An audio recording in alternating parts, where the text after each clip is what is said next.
Bonjour, rebonjour, Maxime Rabiguet de Supply Chain Magazine.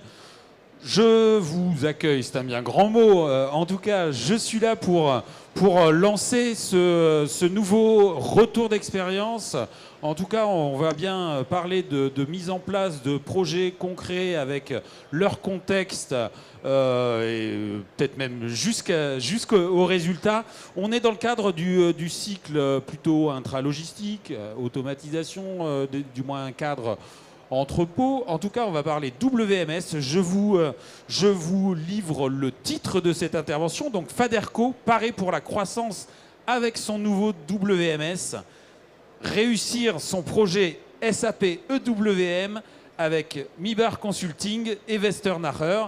Et je vous présente les intervenants. Donc, on aura pour Westernacher à la fois Hélène Mauger et Sébastien Chaban, qui en est le directeur France.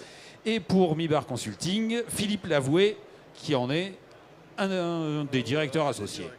Je vous laisse l'estrade et je reviens dans le cadre pour la partie questions-réponses. Merci Maxime. Bonjour à tous, bonjour à toutes. Comme vous l'avez vu, nous sommes deux entreprises allemandes, donc on va continuer toute la conférence en allemand si ça va à tout le monde. Non, je plaisante. Ein, zwei. Tout ce que je sais dire. Donc nous allons dérouler une présentation. Alors malheureusement, en l'absence de notre cliente, Madame Werdan, la DSI du groupe Faderco, qui avait déjà eu l'occasion de dérouler cette présentation, notamment auprès du club des utilisateurs France SAP. Donc on va prendre le rôle de client aujourd'hui. Ça va nous changer un peu avec Hélène et Philippe. Donc on va vous parler de ce projet donc warehousing avec le démarrage du projet, la préparation et on va aller jusqu'aux apports qui ont été réalisés pour le métier. Hélène, tu te présentes ? Bonjour à tous, Hélène Mauger, donc je suis experte en supply chain, warehouse management sur SAP depuis un peu plus de 15 ans. Et donc j'ai été solution architect sur ce projet. Donc j'ai été auprès du client du début de la conception jusqu'à la mise en œuvre, au démarrage et au post-démarrage. Bonjour, Philippe Lavoué, Mibar Consulting, directeur associé. Mibar a accompagné Faderco en amont pour définir sa stratégie, pour définir le projet fonctionnel et préparer tout ce qu'il faut pour que Westernacher puisse fonctionner avec Hélène. Et donc Sébastien Chaban, comme l'a dit Maxime, je m'occupe de la filiale France de Westernacher. J'ai été chef de projet sur le projet donc, Smart Track de Faderco. Et je vais reprendre mon ancienne casquette de DSI pour certains slides pour vous présenter en fait le projet. En termes d'ordre du jour, donc on va vous présenter le groupe Faderco, vous parler de la transformation digitale du groupe, les enjeux de la supply chain pour le groupe Faderco, la présentation du projet EWM, les facteurs clés du succès, parce que ce projet s'est très bien passé, les apports pour le métier, on vous parlera aussi des prochaines étapes envisagées par le client. Alors, au niveau du groupe Faderco, donc Faderco est une société algérienne, c'est une société familiale qui a été créée en 1986. Donc ils sont spécialisés dans les produits d'hygiène, ils sont devenus leaders sur le marché algérien. Ils exportent beaucoup depuis 2022, vous le verrez après. C'est une société familiale qui a connu une très grande croissance depuis les années 80 jusqu'à aujourd'hui. Donc, ils ont développé de nouveaux produits. Donc, ils ont commencé avec l'hygiène féminine, ils ont continué avec des couches, d'autres produits. Au moment du Covid, ils ont produit des masques. Et ils ont aussi développé leur activité donc, au niveau de la distribution. Ils se sont mis à distribuer leurs produits. Et ils ont aussi fait évoluer leur activité grâce à l'innovation et ils ont créé leurs propres produits semi-finis. Vous allez le voir après. Donc, ils se sont vraiment développés de façon verticale et ça a été tout l'enjeu de la transformation digitale qu'on va vous expliquer. C'est qu'il a fallu un système informatique pour les soutenir dans cette croissance. Aujourd'hui, Faderco, ça représente 55% du marché algérien, donc au niveau des produits d'hygiène. Une croissance d'environ 17% par an. Ils ont 6 usines, dont une à Alger et une sixième en construction à l'ouest de l'Algérie, à Sétif, avec un peu plus de 48 lignes de production maintenant, 2200 salariés, 11 marques et ils opèrent aussi à l'export dans plus de 23 pays. Alors, au niveau des points de vente aussi, c'est important de le souligner puisque le marché algérien est aussi différent du marché européen. Il y a énormément de boutiques de revente, donc ils sont capables de distribuer sur plus de 60 000 points de vente. C'est un point important pour notre logistique. Au niveau de leur chaîne de valeur, donc Faderco fait importer de la fibre de papier et du polymère. À partir de ces deux produits, donc ils ont créé deux entités, Warak, qui produit de la ouate de cellulose, qui sera utilisée pour les produits finis, et Mapitech, donc, qui viennent de développer, donc, qui produit des polymères. Ensuite, la société mère Faderco convertit ces produits semi-finis en produits finis enfin les produits finis, hein, ils transforment. Et la société Difex donc, les distribue en Algérie, donc jusqu'aux 60 000 points de vente, et aussi jusqu'au port pour l'exportation et l'exportation en Afrique.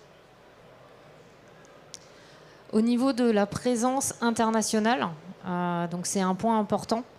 Aujourd'hui, il y a plus de 85% des exportations qui sont de la ouate de cellulose, donc qui vient aussi en France, en Europe, donc avec 27 000 tonnes et 31 000 produits, donc produits finis qui sont exportés.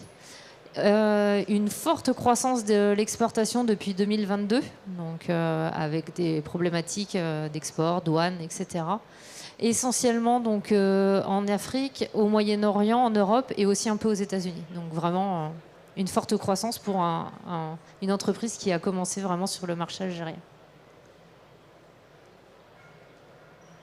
Alors quelques photos. Donc tout à gauche, c'est l'usine historique à Alger, donc dans le quartier qui s'appelle les Eucalyptus. Et les autres photos décrivent les sites de production aujourd'hui, donc à Sétif, à l'ouest de l'Algérie, avec la dernière usine CTF6 en cours de construction. Donc vous voyez qu'ils se sont, grâce à leur croissance, ils ont pu vraiment se développer et ont des infrastructures très modernes. On va maintenant parler de la transformation digitale du groupe avec Sébastien. Donc une transformation digitale qui s'est articulée autour de trois grands temps. Un premier temps qui est l'urbanisation, avec la création notamment de la DSI, une structuration importante pour pouvoir absorber toute cette transformation digitale. L'historique du groupe, comme vous le voyez depuis 2012, le groupe utilisait donc une solution SAP Business One. Pour les personnes qui ne connaissent pas SAP, Business One, c'est la solution que les petites et moyennes entreprises utilisent. Avec la croissance du groupe, il a été pris la décision de passer vers des solutions plus grosses et en termes de capacité, avec le SAP S/4HANA. Deuxième phase, donc une phase qui était une phase d'intégration, et on est rentré aussi avec le projet donc, de warehousing sur l'automatisation, donc les trois phases. En parallèle de tout ça, deux choses très importantes, on en reviendra sur ces points-là juste après. Le change management, qui est un sujet, alors c'est un peu bateau ce que je vous dis, on en parle toujours quand on démarre le projet, le change c'est important, et rares sont ceux qui le font, et encore plus rares sont ceux qui le font correctement. Faderco l'a fait de façon tout à fait efficace, en intégrant la dimension du change dès le début des projets, et en la menant de bout en bout, en mettant vraiment les efforts. Exactement la même chose sur la partie management de projet. On s'était fait la remarque avec Mibar, notamment quand on a démarré sur le projet. On était agréablement surpris d'avoir la présence d'une PMO côté client dès le début du projet. Et ça a permis d'avoir une structuration des tâches de bout en bout. C'est ce qui est vraiment en fait deux des facteurs clés. J'ai un petit peu de teasing sur la suite qui ont permis de bien traiter cette transformation digitale.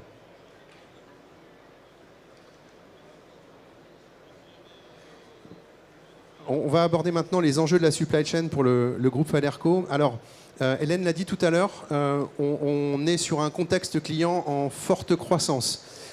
Contrairement à ce qu'on peut vivre parfois sous nos latitudes, où on est plutôt dans des logiques de restriction de coûts, optimisation, pour continuer à vivre à volume quasi constant. Là, on est sur un paradigme différent, c'est-à-dire une croissance forte, et l'idée est de devenir plus efficace avec les moyens existants. Meilleure utilisation, on le verra, des stocks notamment, des flux logistiques, des ressources humaines, tout ça passant par une forte digitalisation et le recours à un outil intégré, donc le WMS. Présentation donc, du projet Warehousing. Quelques grands objectifs qui vont résonner avec ce que je viens de vous dire. Notamment tout ce qui va toucher la traçabilité des palettes. Il faut expliquer effectivement qu'aujourd'hui, avant la mise en place du projet EWM, la gestion de l'entrepôt se faisait un petit peu à l'ancienne, avec donc un flux papier, pas de digitalisation, donc un flux qui marchait extrêmement bien, qui était complètement adapté pour le marché, beaucoup d'autonomie, beaucoup de flexibilité. Il a été décidé avec la mise en place du warehouse management de pouvoir apporter plus d'efficacité, donc meilleure traçabilité des palettes, une optimisation de l'entreposage avec une capacité à gérer le stock de façon beaucoup plus précise, optimisation de toute la supply chain, de toutes les opérations forcément avec cette intégration qu'on met en place. Et un point qui est capital aussi, une fiabilisation de l'inventaire. Une fois de plus, c'est un sujet dont on entend parler assez souvent. Un inventaire mal géré, c'est une entreprise qui fonctionne mal. Donc il y avait un vrai travail aussi pour avoir une optimisation de l'inventaire beaucoup plus forte que ce qui existait jusqu'à présent.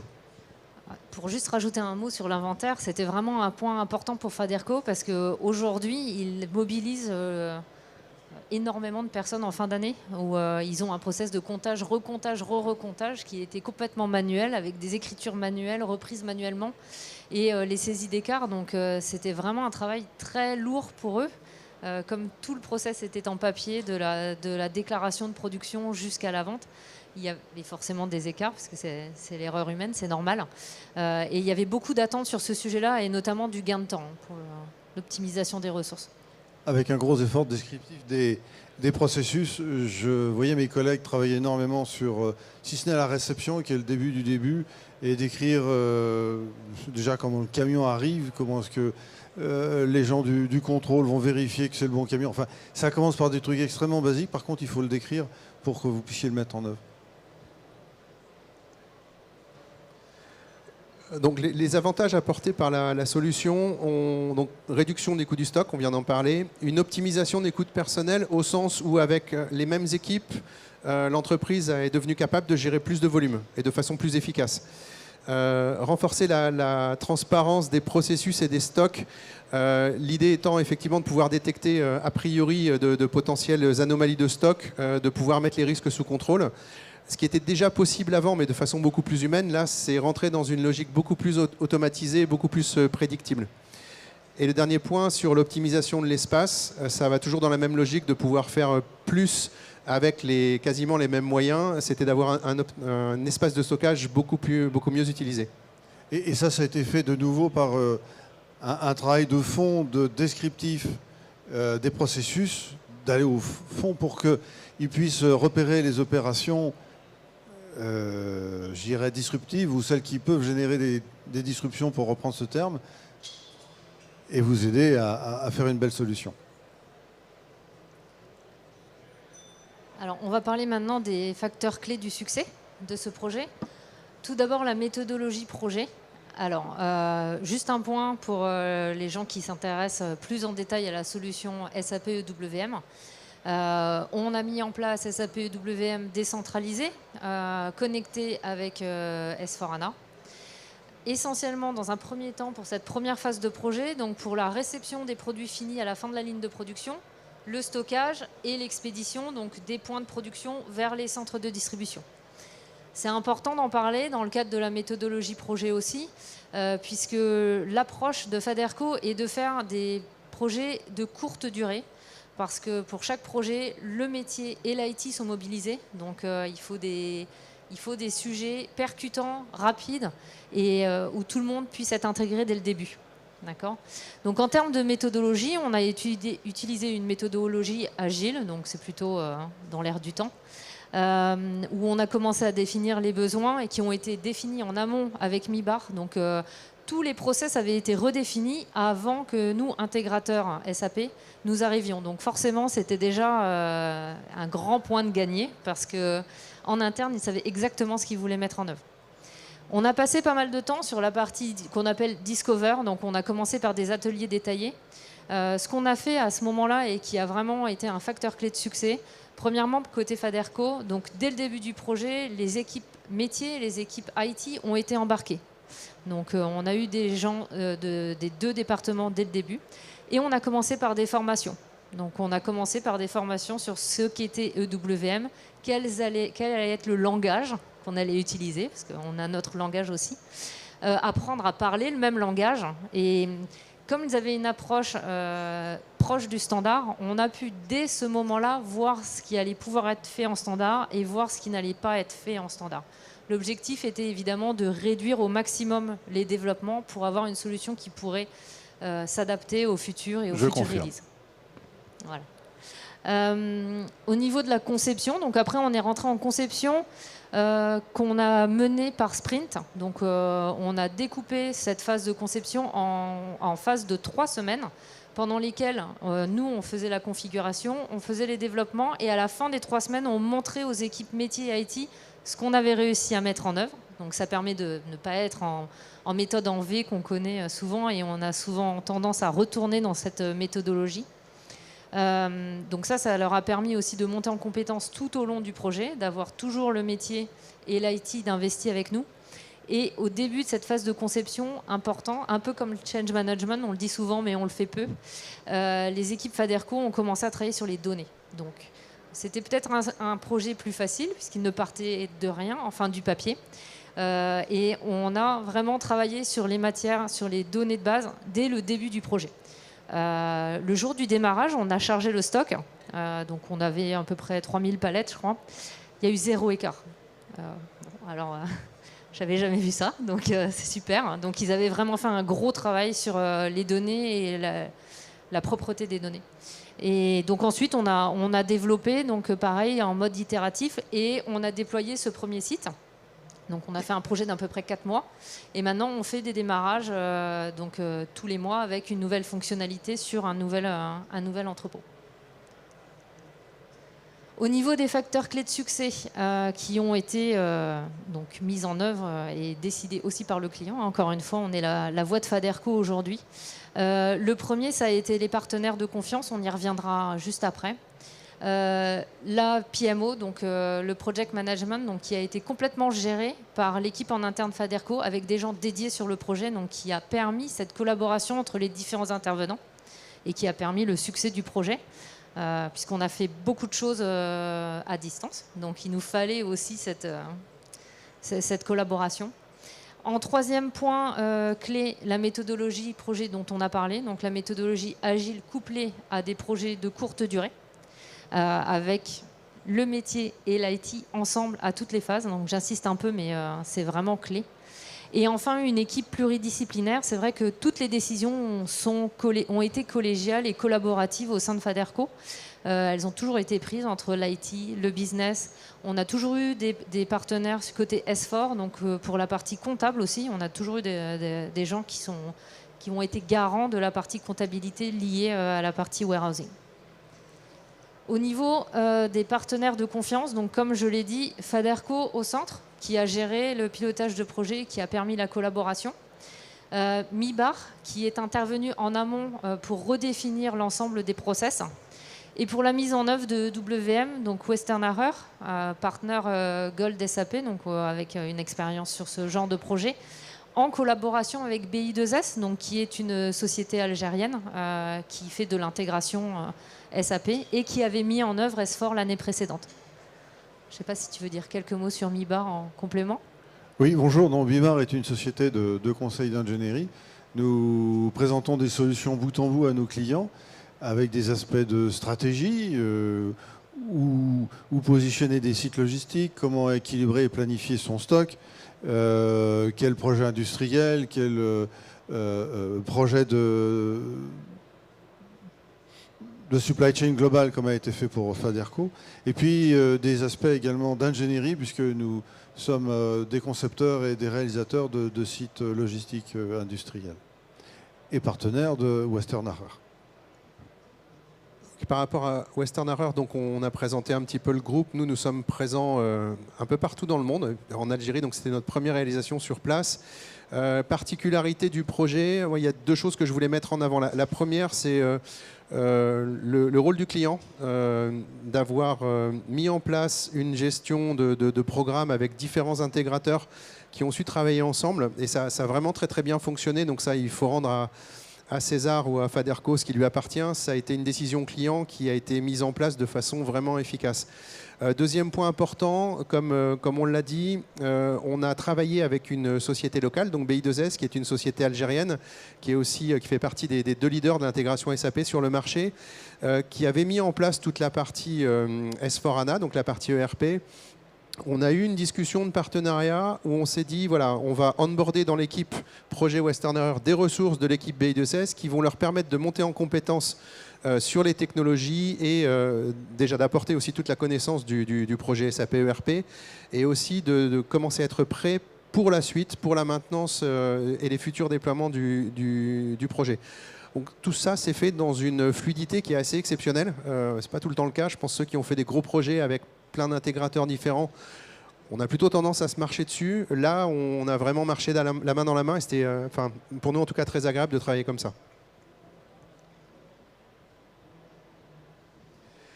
Quelques points sur les apports pour le métier. Alors, on en a parlé un petit peu, on a parlé des objectifs du projet.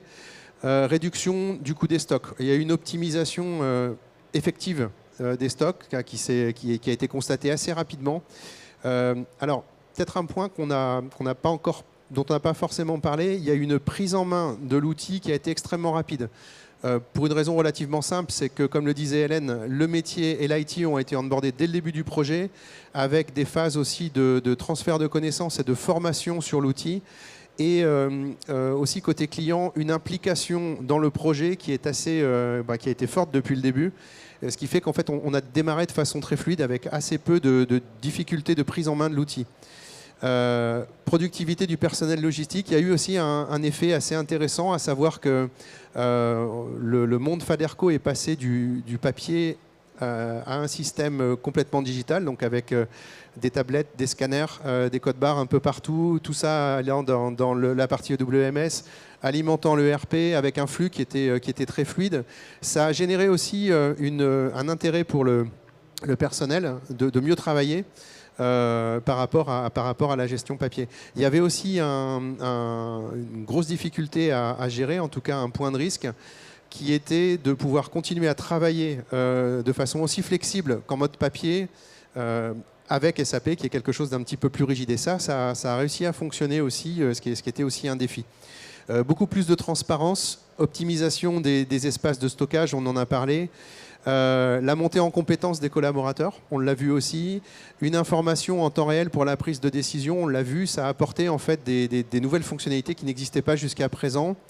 On a eu aussi l'occasion de mettre en place enfin un de nos développements spécifiques, ce qu'on appelle dans notre jargon un asset, donc un développement qui permet de faire de la traçabilité, de la solution en fait de mobilité dans le cadre de ce projet. Non, j'ai rien à ajouter. Okay. Pardon. Voilà, on aura un petit peu de temps de toute façon pour les questions-réponses. Sur les prochaines étapes, donc vous présentez ce que Faderco envisage pour la suite. Donc comme je vous le disais, on va continuer les déploiements. Donc là, on a fait un premier site sur les produits finis. Maintenant, on va intégrer sur ce même site la réception des matières premières, la mise à disposition des matières premières dans la zone de production et la consommation, donc pour avoir un flux de bout en bout sur une usine. Puis, on continuera sur les autres sites. L'idée étant, c'est le deuxième point du déploiement, que BI2S, mais aussi Faderco, acquièrent de plus en plus de connaissances sur ce module, ce module SAP pour qu'il soit de plus en plus autonome. Donc ça, c'est vraiment l'objectif aussi du projet et de faire de l'amélioration continue. Le deuxième sujet important, donc maintenant Faderco va commencer à examiner l'intégration entre EWM et TM, donc s'interroger sur comment le transport pourrait tirer aussi leur production et la gestion de magasins. Donc là, on va commencer une phase d'exploration, notamment pour mettre en place, pour ceux qui connaissent, donc Advanced Shipping and Receiving, donc une fonctionnalité relativement récente d'intégration entre TM et EWM quand c'est dans le même environnement SAP. Enfin, le troisième pilier des prochaines étapes, donc c'est de nouvelles fonctionnalités. Donc là, il compte investir dans de nouvelles impressions, dans la mécanisation, l'automatisation des fins de ligne de production, donc pour gagner encore plus en productivité, Et enfin, se concentrer sur plus de reporting. Donc, potentiellement passer sur cloud avec SAC, donc SAP Analytic Cloud pour ceux qui connaissent. Donc voilà, de belles choses en perspective dans ce groupe sur SAP et sur la redéfinition des process aussi. Et tout pour porter un projet industriel qu'il faut saluer, hein, parce que si on reprend les premières diapositives, ils sont passés d'une toute petite usine à un cluster impressionnant qu'il fallait porter. Peut-être pour complémenter sur ce qui a été dit, si on donne notre point de vue de prestataire, donc Mibar et Westerner, on a vraiment apprécié en fait le travail sur ce projet pour plein de raisons, hein. Il y a beaucoup de bonnes pratiques qui ont été mises en place par le client dès le début du projet. Là, le petit message subliminal, il ne faut pas tout attendre non plus des intégrateurs et des conseils, hein. Il y a aussi des bonnes décisions à prendre en interne et ça a été le cas pour Faderco. C'était aussi extrêmement agréable de travailler dans un contexte de croissance. Comme je le disais un petit peu en introduction, on travaille souvent dans des contextes, on est plutôt dans les logiques d'optimisation de coûts, réduction des coûts au sens un petit peu plus, comment je vais le dire, strict.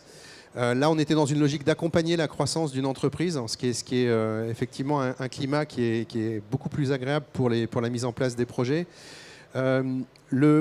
Le partenariat avec le client, depuis le début, donc Mibar qui a pris les choses en main. On a travaillé au travers de différents ateliers en commun, donc on n'était pas dans une logique où chacun a fait son travail, s'en va, on s'est passé le relais à chaque fois. Le travail avec le partenaire local, donc BI2S, qui connaît extrêmement bien la partie SAP, le transfert de connaissances. On a été dans un climat qui était un climat extrêmement positif. On a extrêmement apprécié aussi l'implication du client. Souvent, on a l'impression qu'on travaille que avec le métier ou que avec la DSI. Il y a toujours un des deux qui n'est pas suffisamment là. Là, ça n'a pas été le cas. On a eu une équipe DSI et métier qui était complètement intégrée depuis le début, avec un mode de fonctionnement en interne qui était remarquable, ce qui a fait que le projet s'est déroulé dans les conditions optimales qu'on a pu connaître.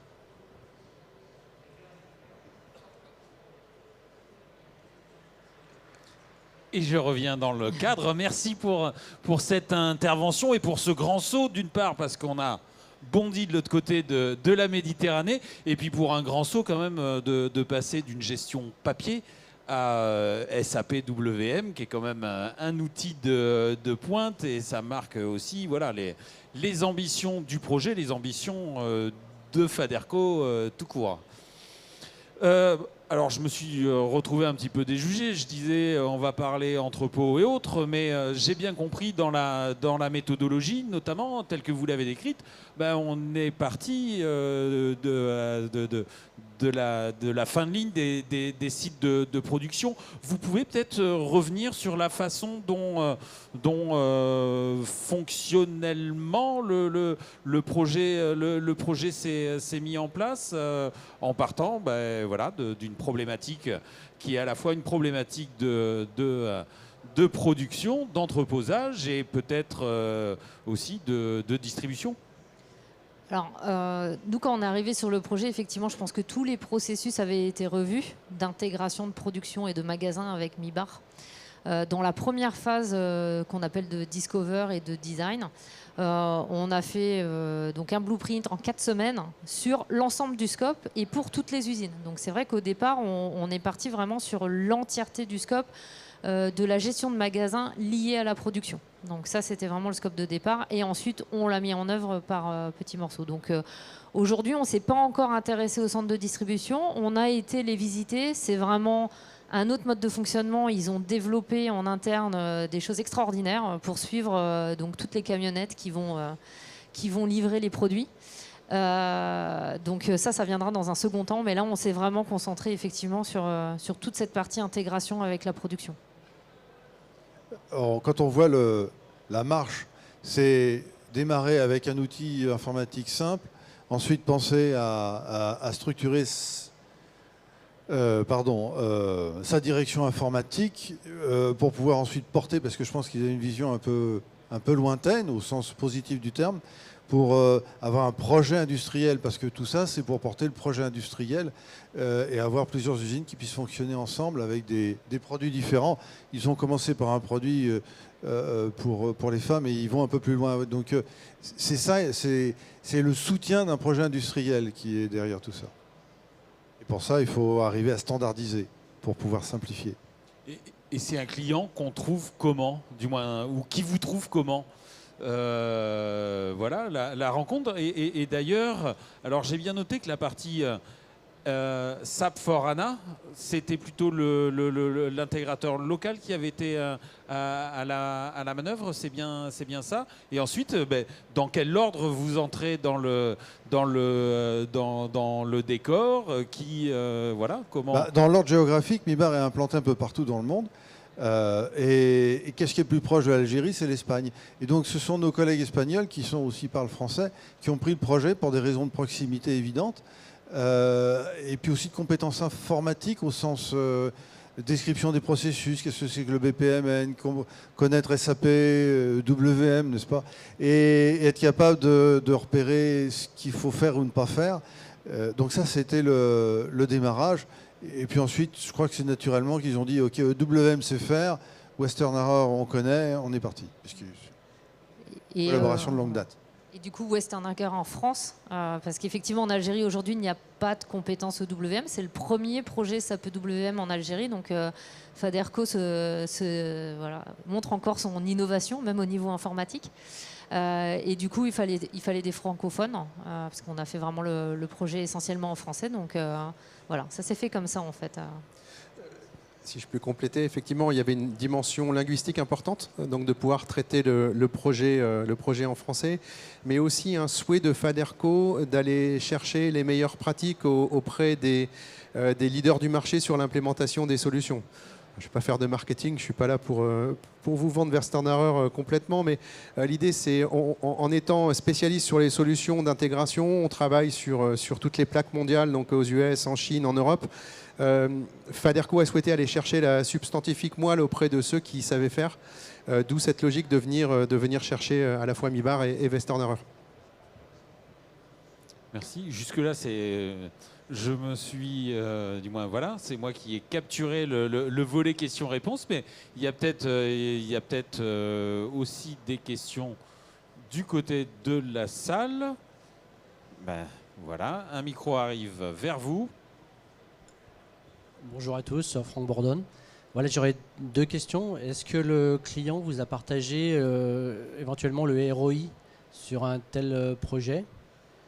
Ça, c'est la première question. Et la deuxième, c'est qu'est-ce qui a motivé la mise en place d'un Extra Stack et WM s'agissant de S4, puisqu'il y a la solution embedded qui existe aussi. Je vous remercie. Je pense que nos équipes ont eu le ROI, mais mon micro ne marche plus. Si, ça fonctionne.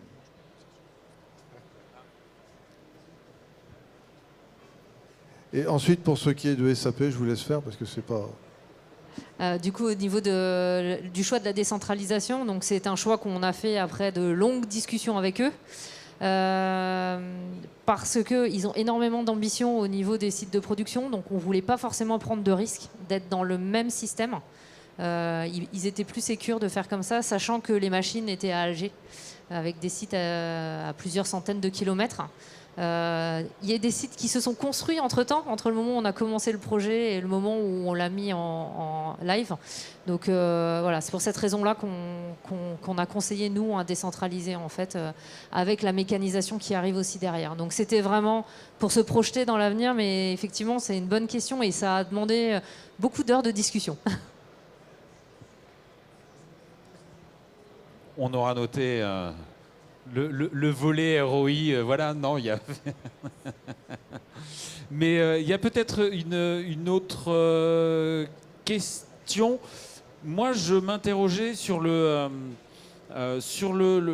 fait qu'on est dans un outillage et du moins voilà un WMS qui accompagne une montée en maturité, une mise en place aussi de de processus et de bonnes pratiques en matière de gestion de stock, du moins de tous les périmètres que vous avez évoqués. Est-ce que pour autant, il y avait des spécificités de pratiques qui seraient des pratiques locales qu'il fallait et qu'il a fallu essayer d'acclimater dans l'outil ou non, ça n'a pas été un des enjeux?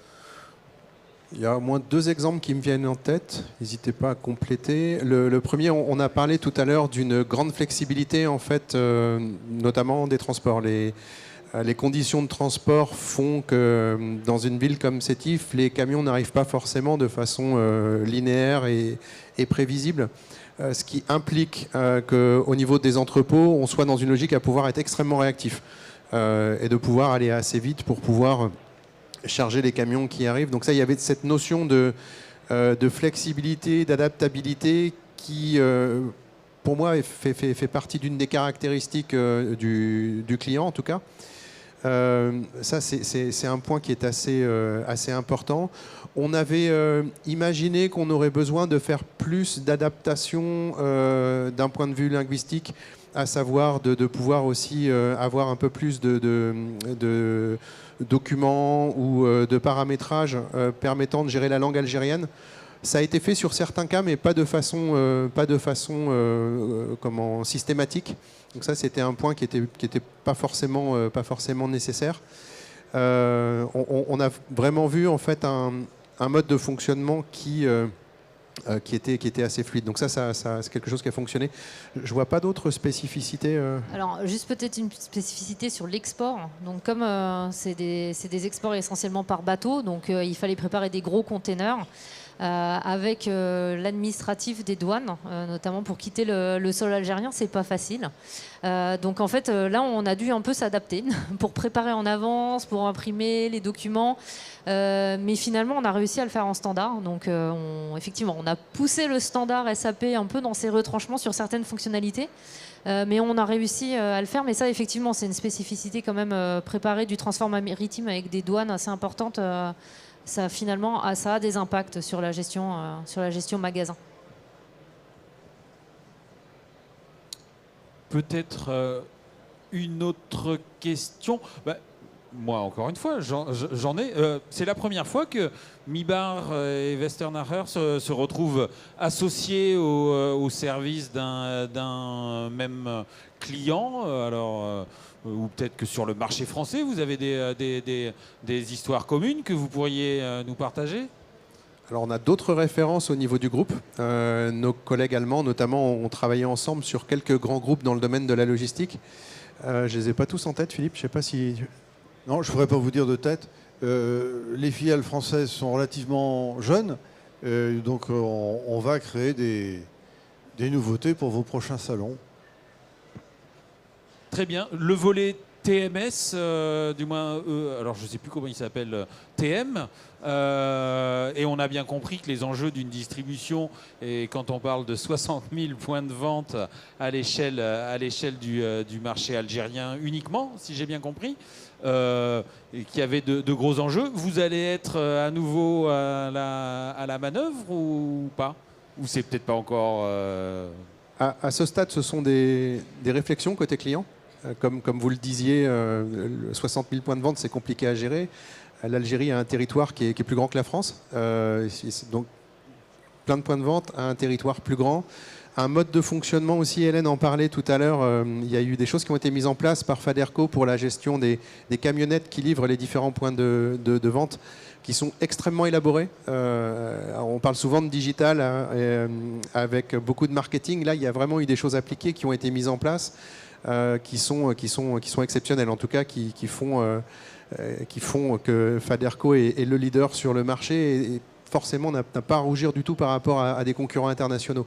Donc ce sont des réflexions, effectivement, comme l'a dit Hélène, il y a un vrai intérêt à réfléchir sur l'intégration entre une solution EWM, SAP et l'outil SAPTM. Des choses qui se font nativement et qui vont apporter de la valeur ajoutée. Donc, réflexion à aujourd'hui, on espère bien effectivement collaborer avec le client sur le sujet. Très bien. Peut-être je vais peut-être poser moi une dernière question et je rebondis sur un point qui vous a servi un petit peu de conclusion.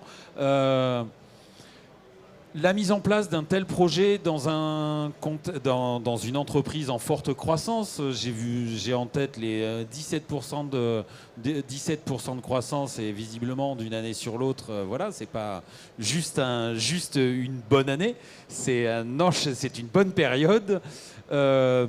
Vous l'avez évoqué, ça change un petit peu l'état d'esprit dans lequel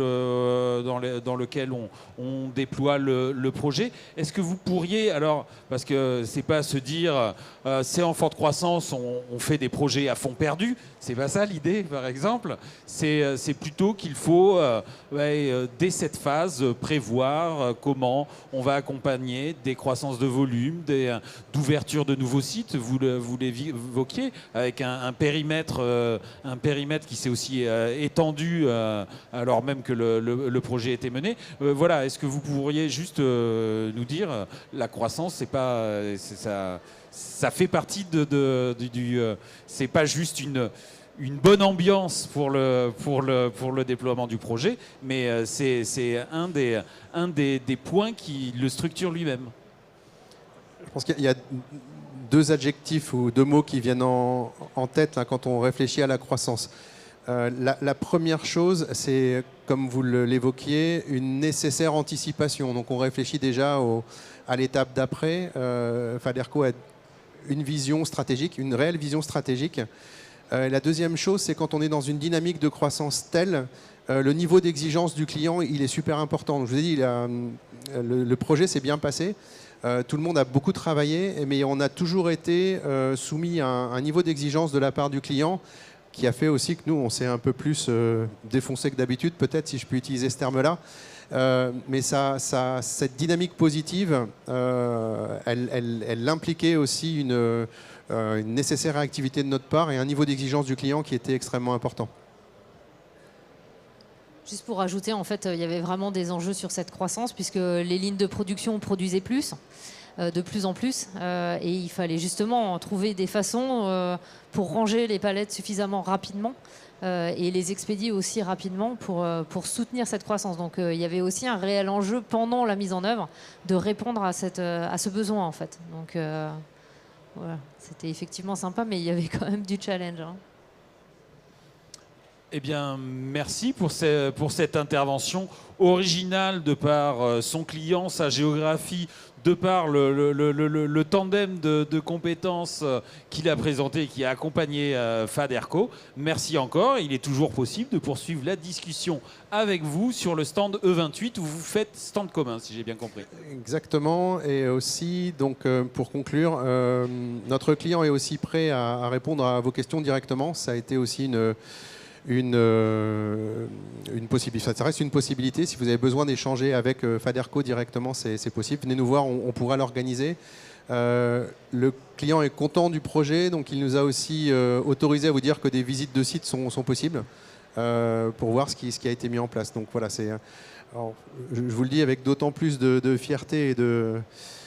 comment je vais dire ça, de joie. Donc c'est pas tout le temps comme ça qu'on a un projet qui se passe bien, un client qui est super content. Donc voilà, profitons-en et profitez-en si besoin. Ouais. Un bel exemple de la stratégie du projet industriel jusqu'à la réalisation. C'est ça notre métier. Et d'autant que des projets SAPE-WM en Algérie, si j'ai bien compris, pour l'instant, il n'y en a qu'un à voir, c'est celui-là. Bravo. Félicitations.